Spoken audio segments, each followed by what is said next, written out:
Viongozi 8 walioshtakiwa kwa madai ya kutamka semi za chuki wameachiliwa kwa dhamana ya kati ya milioni 1 hadi milioni 5.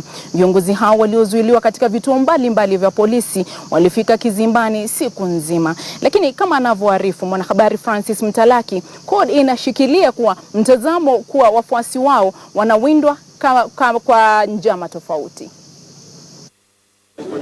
Seneta Johnston Muthama, wabunge Moses Kuria, Timothy Bosire na wenzake Aisha Juma, Florence Mutua pamoja na Junet Mohamed walikuwa miongoni mwa viongozi 8 waliofika kizimbani kujibu mashtaka ya kutamka semi za chuki zilizodhamiria kuzua ghasia, huku kila mmoja akikana matamshi hayo yalikuwa na dhamira hiyo. June 2016 at Capitol Hill Center in Nairobi, within Nairobi County, without lawful excuse, you uttered words to wit, and I quote, "We too have communities that we can summon to act, to talk assassination and begin evictions." End of quote. Hakimu mkuu Daniel Ogembo aliwaachilia Moses Kuria pamoja na mbunge wa Kabete Ferdinand Waititu kwa dhamana ya shilingi milioni 2 kila mmoja pesa taslimu au mdhamini wa shilingi milioni 5 kila mmoja. It's really not about how much money we are depositing in court.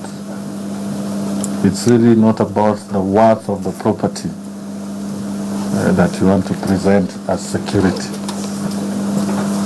I would really plead that we look at this as a more serious issue that requires all of us to really consider the principles, the aspirations that we have enshrined in our constitution. Wengine 6 akiwemo Seneta Johnston Muthama waliachiliwa kwa dhamana ya shilingi 300,000 pesa taslimu kila mmoja au mdhamini wa kiasi sawa cha shilingi milioni 1. Viongozi wa CORD wakiongozwa naye kinara wa CORD Raila Odinga walionekana kukera na kufikishwa mahakamani kwa viongozi wao, wakisema kuwa ipo karata inayochezwa.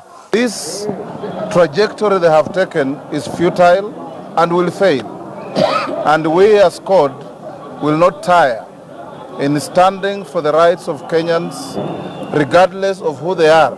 That's why we said yesterday, even a detestable character like Moses Kuria has rights, and we have spoken very favorably about him in that court.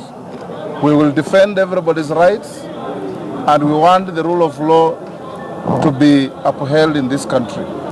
Yale ambayo tumeona tangu juzi siku 4 hizi ni kubuni tena ile tabia ya kuweka watu vizuizini bila idhini ya mahakama. Detention without trial through the back door. This is exactly what has been happening. Ni tukae pamoja kama Wakenya, tuzungumze, tuweze kupata suluhu mwafaka ambayo itaweza kuendeleza taifa letu mbele.